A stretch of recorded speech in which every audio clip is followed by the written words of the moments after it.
Hati-hati dengan kakek dan nenek. Akhir-akhir ini ada fenomena yang mengkhawatirkan dalam dunia pendidikan anak.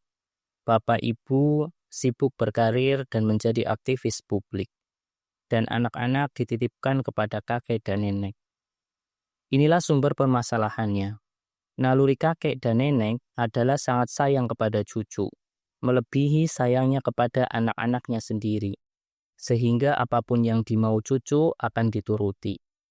Sebagai seorang pendidik, kita harus sadar bahwa kakek dan nenek tidak didesain untuk mendidik cucu, tetapi didesain untuk mendidik bapak dan ibunya cucu. Ketika seorang kakek dan nenek dititipi cucu, maka seharusnya dengan berat hati ia katakan bahwa menitip cucu kepada kakek dan nenek adalah sebuah kezoliman yang besar. Ada 5 dosa apabila anak-anak diserahkan pengasuhannya kepada kakek dan nenek. Yang pertama, dosa kepada Allah. Anak adalah amanah yang SK-nya ditujukan kepada bapak dan ibu, bukan kepada kakek dan nenek, apalagi orang lain. Setiap amanah akan dimintai pertanggungjawaban. Melemparkan amanah kepada orang lain adalah tindakan pengkhianatan.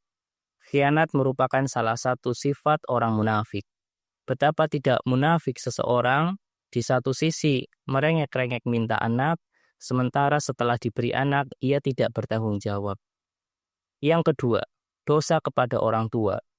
Seharusnya sikap yang benar adalah seorang anak berbakti dan melayani orang tua dengan sebaik-baiknya, atau birrul walidain. Perintah birrul walidain ini posisinya di bawah sholat pada waktunya di atas jihad. Sedangkan durhaka kepada orang tua, statusnya setingkat di bawah syirik. Seikhlas apapun orang tua dalam mendidik anak, setidak-tidaknya memiliki harapan. Anak di samping sebagai pelanjut keturunan, sekaligus sebagai tempat bergantung di hari tua.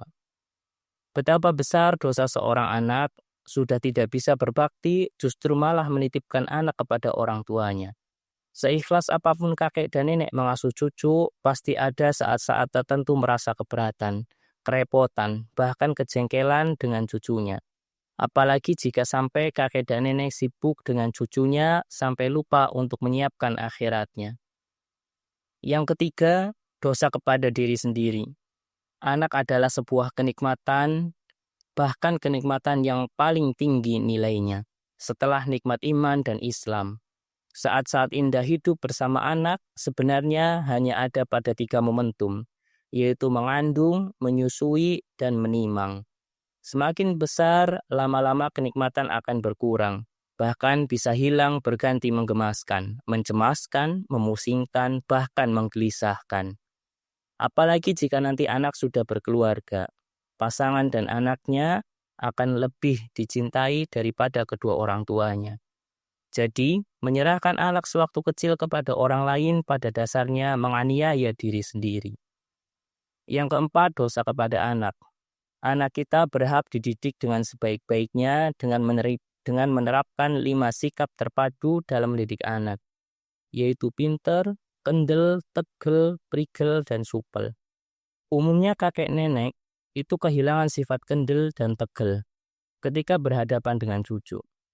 Biasanya yang diinginkan oleh kakek dan nenek, cucunya itu sekedar diam, tenang, dan senang. Meneng, anteng, dan senang. Sehingga anak tidak dimotivasi dan dikendalikan dalam perilakunya yang membuat mereka cenderung malas, bebas, dan manja. Yang kelima, dosa kepada masyarakat. Jika anak tidak dikandung dengan ikhlas, diberi ASI dengan tuntas, dididik dengan cerdas, apalagi bergelimang fasilitas, ada kemungkinan besar apabila bersifat pasif cenderung menjadi pemalas. Dan jika bersifat agresif akan mengganggu kamtibnas, keamanan dan ketertiban masyarakat. Biasanya kakek nenek itu cenderung tidak percaya ketika harus mengendalikan perilaku cucunya. Dengan alasan kasihan, anak dibiarkan liar. Dan jika melakukan kesalahan, cenderung dimaklumi, dimaafkan, bahkan dibela. Penutup. Sebenarnya masih banyak prinsip-prinsip dalam mendidik anak. Namun untuk sementara ini sudah terasa cukup. Insya Allah jika prinsip-prinsip di atas kita realisasikan, Harapan untuk melahirkan anak-anak yang soleh bukanlah sebuah impian. Namun itu semua belum sempurna apabila kita melupakan keikhlasan, ketakwaan, ketawakalan, dan yang terpenting adalah doa-doa yang tidak boleh kering dari bibir kita. Semoga tulisan ini bermanfaat dalam membantu melahirkan generasi masa depan yang cemerlang. Kritik dan saran yang membangun sangat kami butuhkan untuk memperbaiki tulisan ini.